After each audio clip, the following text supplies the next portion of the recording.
اگر رزق عقل اور دانش سے ملتا تو جانور اور بیوقوف زندہ ہی نہیں رہتے۔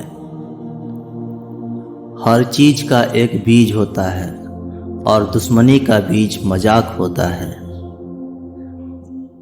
زبان سے نکلے ہوئے الفاظ جسم کو نہیں روح کو زخمی کرتے ہیں۔ کوئی کمزور شخص تمہاری بے عزتی کرے تو اسے بخش دو، کیونکہ بہادروں کا کام معاف کر دینا ہے۔ اقتدار، طاقت اور دولت ملنے پر لوگ بدلتے نہیں بلکہ بے نقاب ہوتے ہیں۔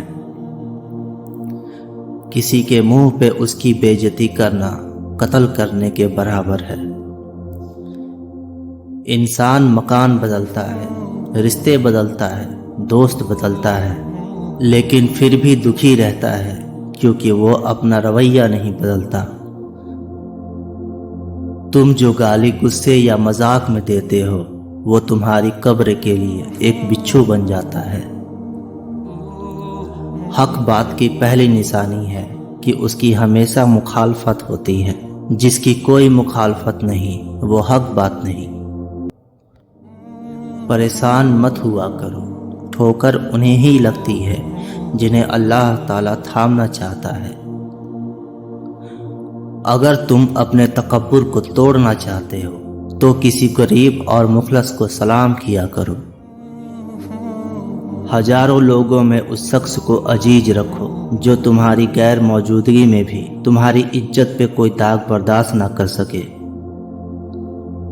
اپنی زبان کو یوں محفوظ رکھو جس طرح سونا اور چاندی محفوظ رکھتے ہو۔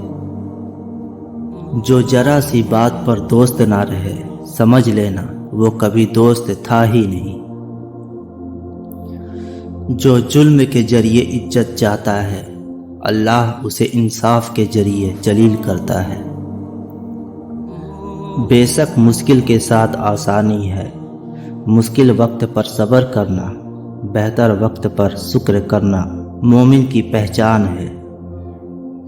عقل مند ہمیشہ غم و فکر میں مبتلا رہتا ہے۔ جو دل دوسروں کی تکلیف دیکھ کر بے چین ہو جاتا ہے تو جان لو اس دل میں اللہ رہتا ہے۔ خوشی انسان کو اتنا نہیں سکھاتی جتنا غم سکھاتے ہیں۔ خوبصورت چہرہ بھی بوڑھا ہو جاتا ہے، پرکشش جسم بھی ایک دن ڈھل جاتا ہے، لیکن ایک اچھا انسان ہمیشہ اچھا انسان ہی رہتا ہے۔ جس انسان کی زبان خراب ہو جاتی ہے اس انسان کا نصیب بھی خراب ہو جاتا ہے۔